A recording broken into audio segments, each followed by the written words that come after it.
Hi there. So we've had a couple of inquiries lately about how we start off our projects, and a lot of them start off by making a simple ball. So for example, this little hedgehog, his body would start off as a ball and then we cover it and add the features. But even something like the panda, his head starts off as a ball, as does his body, and then they're joined together. So it's a really good technique and process to learn and perfect. So I thought I'd show you today just how to get started. First of all, you take a length of wool roving and you wrap it around your finger, keeping the fibres nice and straight, as if you're wrapping your finger in a bandage. If you twisted the ball, as you were wrapping, you would end up with a lump here, and that was something you'd have to work to get out. So try and keep the fibres nice and smooth as you're starting. Keep wrapping it around until you get to the end. And then you can just smooth those wool fibres over and they will actually start felting, and that should stick to your finger. Now you can see that it's quite tightly wrapped on my finger and you want to pull it off, keeping those fibres nice and wrapped. If you'd wrapped that around your finger and it had come away and it was like a big cloud and was really loose, it would take a long time to create that nice tight shape that you're going to be after.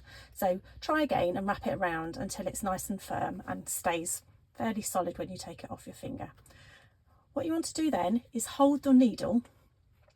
If you look at carefully on your needle, it slightly thickens around here and the barbs are at the bottom end and the shaft of the handle is slightly thicker so you can hold it.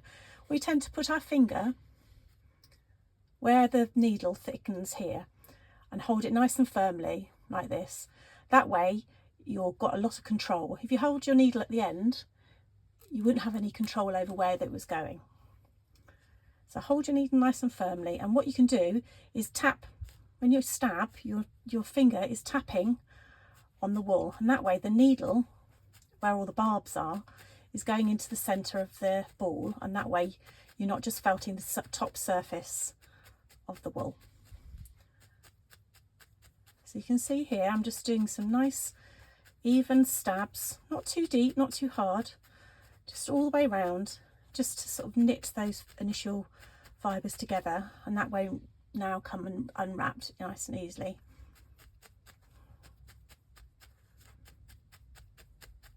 And then what you want to do to make a ball is you want to round these ends off.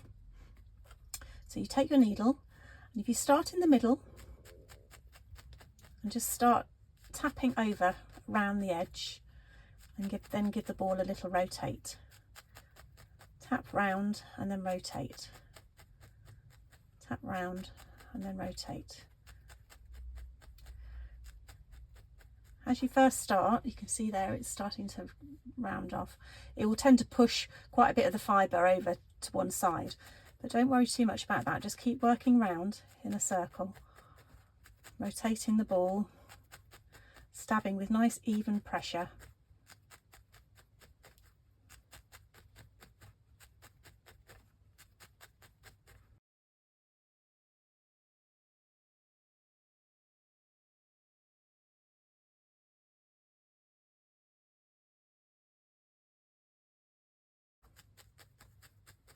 As you can see, it's rounding off nicely.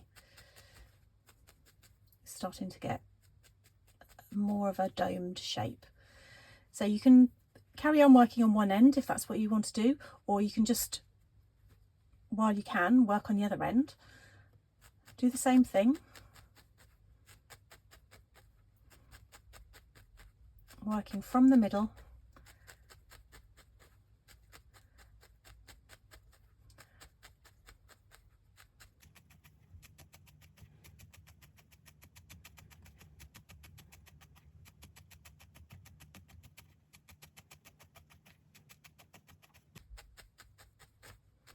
Does take a while to get a perfect shape,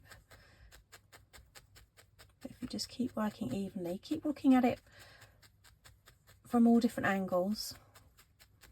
If you've got any lumps or bumps sticking out, just work into those. Just give them a little tap with your needle.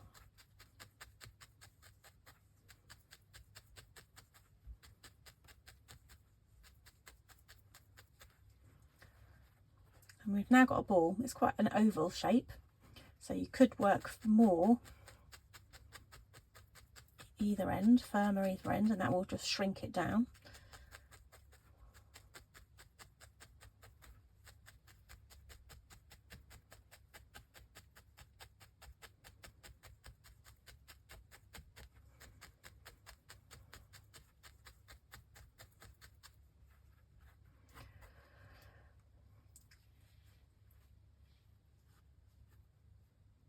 So what I'm going to do, rather than turn this into a complete ball, is one of the questions we had was about creating like an egg shape. We do an Easter egg kit, how to make it tapered at one end.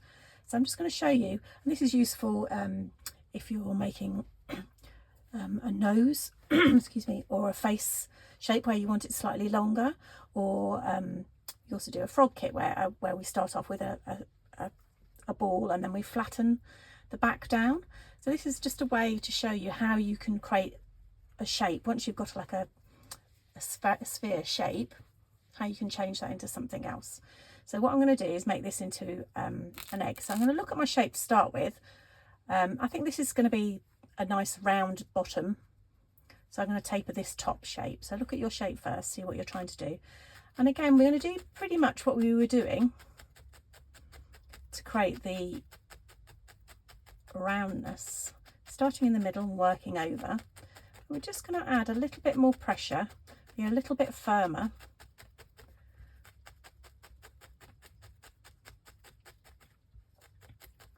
You can see I'm constantly moving it around, allowing my needle to go right into the centre of the ball.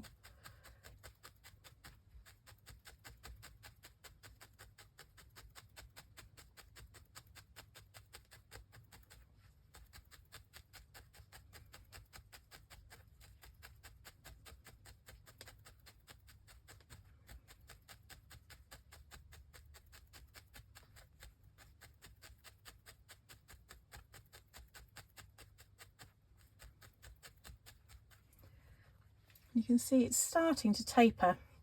You can help it by giving it a little squeeze and a little squish.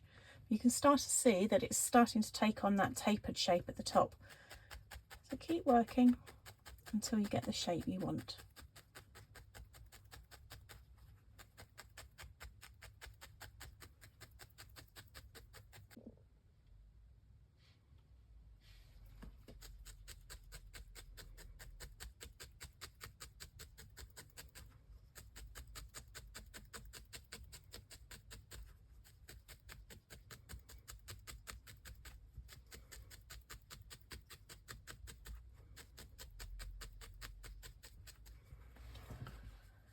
So I've been working on this egg now for a little while, and you can see it's starting to firm up and it's got a nice sort of tapered shape. I've worked it back into the bottom end, the round end of it as well. As you work in one place here, this end will start feeling a little bit loose. So remember to work it on your model as a whole. And just keep stabbing until you've got the shape that you like.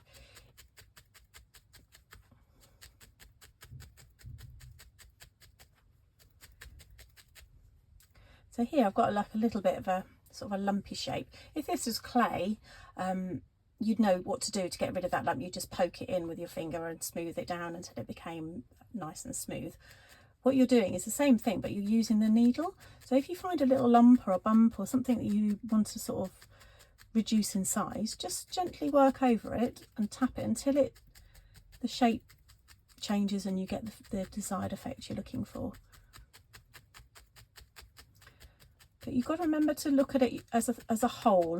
Remember to look at your model as a three-dimensional shape. You're not just working on one side. Don't just keep working over and over in one place on one side. You got to keep turning it, and that way you'll have like a three-dimensional even shape.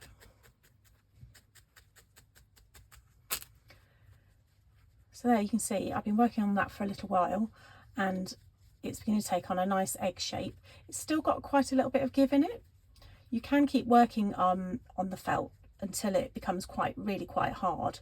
So it depends what you're trying to do or what you want to achieve. If this is an Easter egg, I'd probably decorate it, so I might work on it a little bit longer so that it becomes a little bit firmer. But you can see that's a quite nice shape now to sort of start a little Easter. Good little thing to practice. Just if you've got any scraps of wool, just practice making a ball, making an egg shape, tapering something, making like something that might be a limb. You could make it into a little sausage, more of a wider sausage shape when you tape it off your finger. That could be a longer body shape, or a limb of an animal. But just have a little play. You'll be surprised how quickly you get a feel for the wool and how it works and how easy it is to create the shapes.